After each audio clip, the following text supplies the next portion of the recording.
Hey, what's going on guys? Person Pat here and welcome to my Bandos Boss June 2013 solo guide.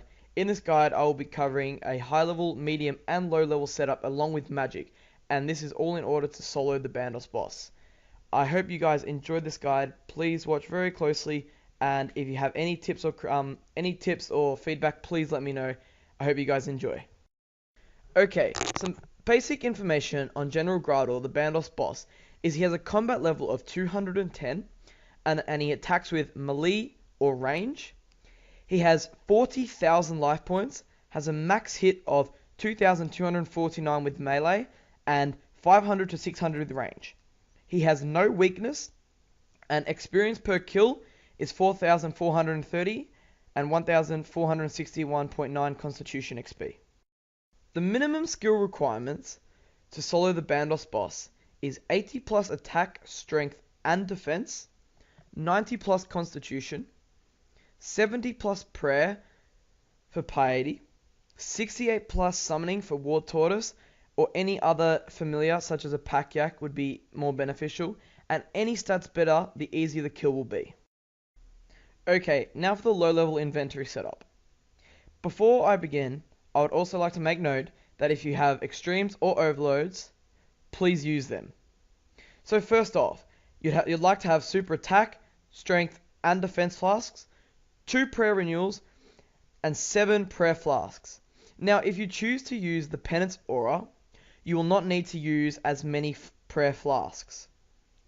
If you use the vampirism aura, you bring 7 prayer flasks. You'd like to have 10 rocktails and also fill your familiar up with rocktails. You'd like to bring high alchemy runes, as General Grador drops a lot of runite items, and alching them is good money. You'd like to bring a teleport out, so Varrock teleport or however one. You'd like to bring rock climbing boots and 2 extra familiar pouches. Now on to the low level gear setup. Okay, now for the low level setup. Before I begin, I'd just like to make note that you can feel free to upgrade or downgrade any armor you wish. So first off, you should have the vampirism aura, or if you have it, the penance aura. For capes, you should have a skill cape, or if you have a fire cape, use that, or a kiln cape, even better. For amulets, an amulet of glory will do. Anything better will also be great. For weapon, a Zamorakian spear, a godsword will also be alright. For gloves, Bandos gloves, ring of wealth. You must bring Zamorakian arrows, otherwise the Zamorakian monsters in Bandos' section will attack you. Torag's helm, plate and legs, and of course Bandos boots.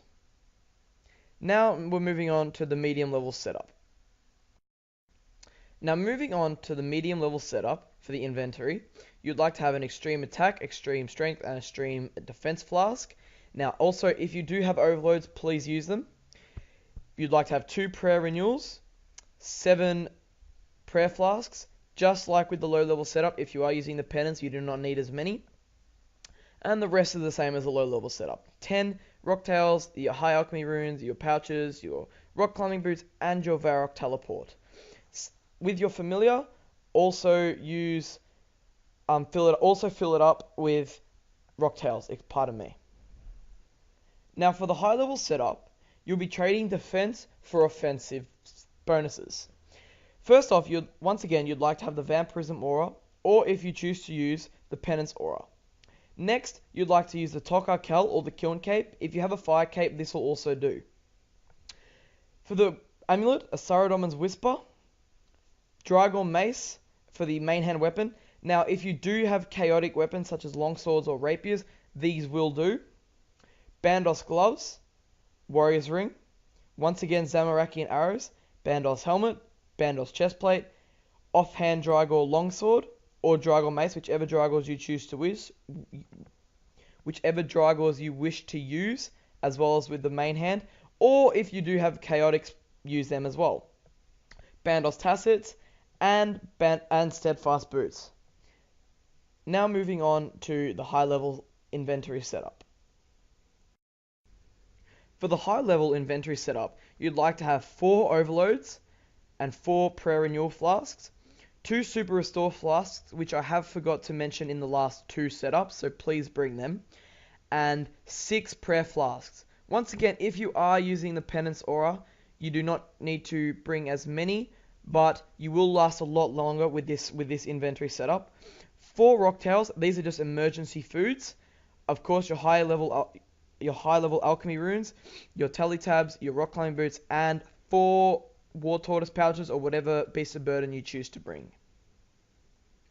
Now for the high level gear setup, I'd like you to firstly imagine I have Torva helmet, Torva plate body, Torva legs, Torva boots, and Torva gloves. Now I can't have this. I don't actually own it, so but if it was for the high level setup, you'd use Torva or Tetsu if you owned it. The rest of the gear setup would be the same, and I have forgot to mention in the last 2 gear setups to bring a Scrimshaw of Vampirism. Now this helps so much in conjunction with the Vampirism Aura and Soul Split. If you use all 3 of these things, you can last 500 plus Bandos KC with no food used. If you do plan on lasting longer than 3 hours, bring another Scrimshaw of Vampirism, as these only last for 3 hours. Now moving on to the magic minimum skill requirements. For this, you'll want 75 plus defense for the use of Ganodermic, 92 plus magic for Blood Barrage, 90 plus constitution, 92 prayer for Soul Split, and 68 plus summoning for a War Tortoise. Desert Treasure must have been completed in order to do this magic method. For the magic inventory setup, you would like to bring 8 overloads, or any magic potion you can bring, 8 prayer renewal flasks, 2 super restore flasks, in your inventory 3 prayer flasks, your runes for Blood Barrage and Earth Barrage, a rock climbing boots, a teleport method out, and your Beast of Burden Familiar.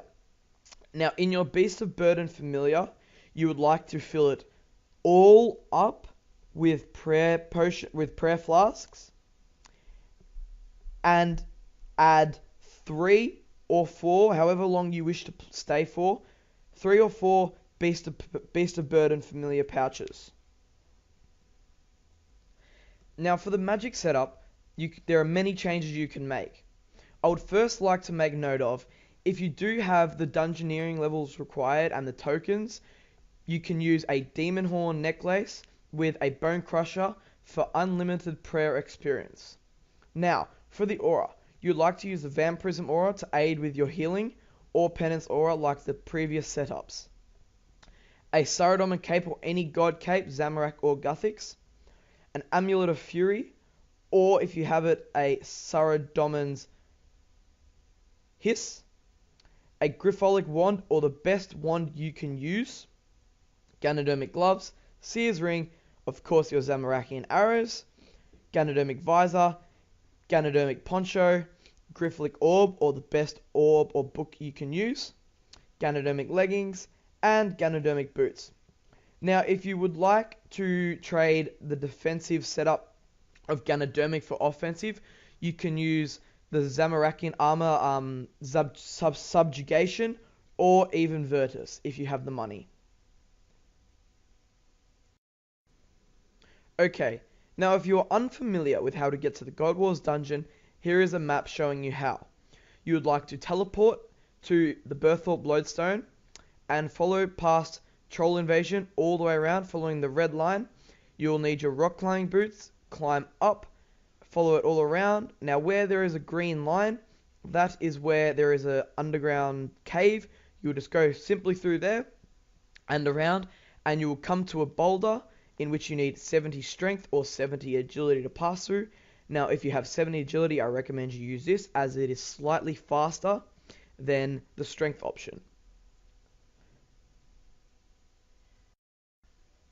Now once you've climbed down the rope into the God Wars dungeon, you will be inside God Wars. Now that single square you're on, you will not be attacked by any monster. As soon as you leave that square, any God Wars creature that you are not wearing an item of will attack you. Head northwest into the Bandos area, as you can see in the map, and start getting kill count. You will need 40 kill count in order to enter the Bandos boss room. Okay, now, when getting kill count for Bandos, you will not have brought any Bandos items, so most of the Bandos creatures will get onto you. You would like to come to this spot where I'm standing and use Earth Barrage. Let me show you now. Earth Barrage, or Rock Barrage, sorry, and Blood Barrage. You would like to set Rock Barrage as your main hand spell and Blood Barrage as your offhand spell. Now you have your kill count. Prior to entering the boss room, you would like to overload up or whatever potion you have. Select your quick press of Soul Split, the Mage Turmoil and Protect item, and make sure you have momentum on. Now when killing the Bandos boss, you would like to stand directly in front of this statue to the south end of the room. Here you will hit all the minions when they come and get you, pardon me, and the Bandos boss. And as you can see, I'm killing him quite quickly, taking no damage, and is very successful. For the purposes of this demonstration, I've only brought a few amount of supplies in my inventory, and as you can see, I got a Runite two-hand sword and Orc Bones. I had to hop onto a German world as every English world was full of players. Okay guys, that will conclude my Bandos solo guide. The ability bar setups for the low, medium and high levels melee setups will be in the description, so be sure to check them out. I have put a lot of effort into this guide. I have spent about 3 days making it, so it would be very much appreciated if you gave it a thumbs up, and if you haven't subscribed, please comment below anything I have missed or could change, as it can help other players, and also comment if there's any feedback or criticisms you want to give me. I thank you all very much for watching. I hope you guys have enjoyed, and I hope I have helped, and I'll see you guys later. Peace.